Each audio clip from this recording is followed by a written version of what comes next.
Hello, everyone, and welcome back to another NHL Free Agency video from the crew over at Review and Preview Sports. My name is Noah Dibler, and today's video, we're going to be getting into the signing of Jack Campbell by the Edmonton Oilers, signing a 5-year, $25 million contract, $5 million AAV for a team that was just in the conference finals. But real quick, before I get into specifics about my thoughts on the Jack Campbell signing, let's give a shout out to our social media. We're on Facebook at Review and Preview Sports, Instagram at Review and Preview, Twitter at Review Preview 1, Anchor, where our podcast is, anchor.fm/Review and Preview, YouTube at Review and Preview Sports, and we're also on TikTok at Review and Preview. Now, we're going to get into the Edmonton Oilers salary cap situation, which I did a little earlier in a video about Evander Kane, which was a signing I really liked for them. But as we get into the goaltending side of it, like I mentioned earlier, the Oilers have $1.3 million in cap space. They're still pretty healthy situation. They do have three young RFAs in McLeod, Puya-Harvey, and Yamamoto that they need to try and figure out what to do, whether it's signing them or tendering them and trying to get some draft picks when another team gives them a contract. But their main guys are locked up. With that signing of Evander Kane, they still have McDavid and Draisaitl locked up long term. Like I mentioned earlier, the Hyman contract could be problematic for them long term. But other than that, they're pretty healthy. Darnell Nurse, he needs to continue to develop, try and live up to that massive contract and the potential that, most people know he has. He just has to unlock it. They have some, interesting contracts. Barry 4.5 for 2 more years, but then he'll probably be off the books. I don't think they'll re-sign him. And CC is massive overpay at over $3 million.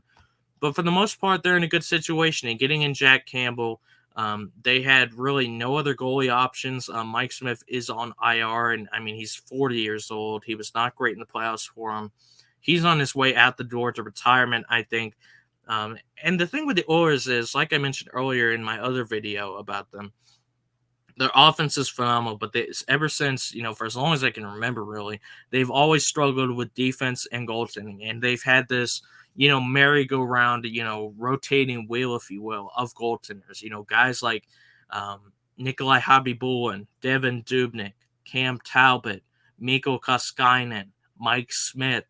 They've never really found, that franchise guy that they want to build their team around. And it looks like Jack Campbell is the newest guy. Now, he is 30 years old, and I'm going to get into his stats specifically real quick in a minute.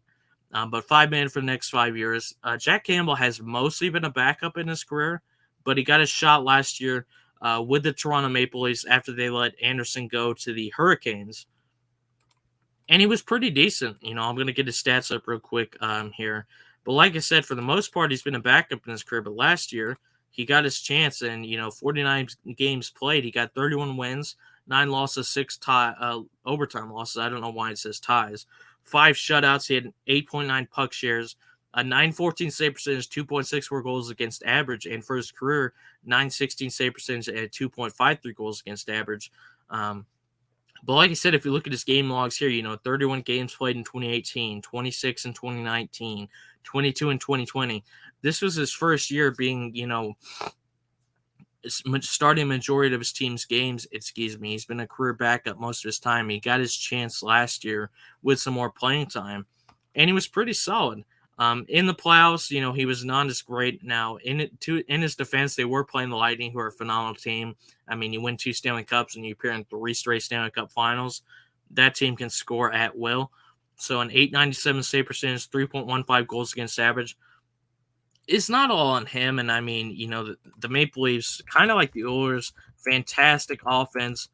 They do not have a great defense. And we'll get into the side of the Maple Leafs in a minute and what I think they're doing by letting Jack Campbell go. But the year before that, when Anderson went down against, I believe they were playing the Canadiens, that's right, and Campbell got his chance, and he started 7 games, and he was very solid, 934 save percentage and a 1.81 goals against average. They did not lose that series because of anything Jack Campbell did. They lost the series because they could not score. On Carey Price, he was absolutely phenomenal in that series for the Montreal Canadiens. But Campbell is really solid. But I think the issue with Campbell is it's just a lack of games for him, if you will. It's a lack of a sample size. Basically, you're going off one very good playoff series, one not so good playoff series, and then 49 games that he started last year. Other than that, he's just been a pretty solid career backup. But giving $5 million for the next 5 years for him, that's a guy you expect to be your unquestioned, unmitigated starter. So we'll see if he can live up to that. But from the side of the Toronto Maple Leafs, I mentioned in a video earlier about Claude Giroux going to the Senators that they did trade Matt Murray to the Maple Leafs, and they also signed Samsonov from the Capitals. So I think Murray will be their starter because he's just getting paid so much, 4.6875 for the next 2 years. He's still only 28, and Samsonov 1.8 million. I think Samsonov will be their backup. But I love Matt Murray. Don't get me wrong. He's a massive part of the Penguins winning back-to-back cups, but he's not the guy he used to be. I mean, he's had a few down seasons. When he left Pittsburgh, you could tell it was definitely time for him to go. And, he struggled on the Senators. Anton Forsberg started more games than Matt Murray did last year for the Sens. And he gets traded to the Maple Leafs, which I thought was a good move of the Sens to get rid of his contract. But it looks like he's going to be their guy there. Matthews, who just won the hardest, most valuable player of the league, only the second American player to score 60-plus goals. He's on a contract for 2 more years, $11.640 million. This Tavares contract is what hurts him. 3 more years, at $11 million. He's older, 31. I mean, all these other guys like Marner and Nylander and Matthews, they have decent contracts, yes, but because they're younger, if they really wanted to move them, they could. But to convince a team to trade for a 31-year-old who's 32 in September for 11, who has 11 million for the next 3 years, it's a very tough contract for them to try to get rid of. They have a massive amount of UFAs coming up in Nylander, Kempf, Abe Kubel, Bunting, who was in contention for the Calder Trophy, and Wayne Simmons. But for the most part, they still have $2 million in cap space. They're going to have to figure out what to do. I think, these 4 major contracts they have, mainly Tavares, hinder what they can do cap-wise. Pierre Engvall is also an RFA for them this year. And on the defensive side, $5 million for the next 2 years. TJ Brody is definitely a concerning contract. They traded for Jake Muzzin from the LA Kings a few years back. He's on 2 more years at $5.625 million. At 33, I don't know if they'll resign him. They'll probably just let him walk because that's definitely getting up there in age, or they'll give him one or 2 year contract at most, I think. And Morgan Riley, who's still only 28, $7.5 million for the foreseeable future with a no movement clause. Definitely a very solid defenseman, not quite as good as I thought he'd be when he was drafted, I believe, number 5 overall back in 2012. I think he has superstar potential, and he still has some time to reach that potential at 28. I think he's a very good defenseman, definitely their best defenseman, and we'll see if he continues to make positive strides in the next few years. They also have some younger guys, Rasmus Sandin and RFA Timothy Liljegren, $1.4 million for the next 2 years.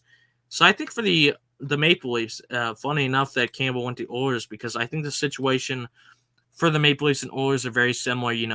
They have question marks at goaltending. Hopefully Campbell does work out for the Oilers, and Murray for the Leafs. I don't know how that's going to work out, to be honest with you. Great offenses, struggling defenses, and unfortunately for them, neither team has had a lot of playoff success with the superstar talent they had. Maple Leafs can't even get out of the first round. At least the Oilers did make the conference finals this year. So it's going to be interesting to see what Jack Campbell does now that he's, gotten a proven starting role on the team after getting his chance last year and in the playoffs in 2020. I like him a lot. I think he definitely struggled against the Lightning, but a lot of goalies struggle against the Lightning. I mean, they're a phenomenal team. So the main issue that I would have with Jack Campbell, you're going off a very limited sample size to see if he can replicate that. But we'll see what happens. I think, both the Oilers and Maple Leafs have their question marks on the defensive and goaltending sides, but they do have some great offenses. So we'll see if the defense can take, the next steps and try to make those teams closer to the ultimate goal, which is the Stanley Cup. Real quick before we do get off here, give another shout out to our social media once again. We're on Facebook at Review and Preview Sports, Instagram at Review and Preview, Twitter at Review Preview 1. We're also on Anchor for our podcast, anchor.fm/Review and Preview, YouTube at Review and Preview Sports, and TikTok at Review and Preview. The Edmonton Oilers and Toronto Maple Leafs, 2 very good teams. 2 teams trying to break that Stanley Cup drought for a Canadian team, which has not been done since 1993 by the Montreal Canadiens. Montreal Canadiens, however, when they did that, also had a pretty good goalie. His name was Patrick Roy. You might have heard of him, which I don't think either of those teams have. So we'll see what they can do. But until the next video, from myself, Noah Dibler, and the guys at Review and Preview Sports, thank you very much for watching, and we'll see you next time. Have a great day.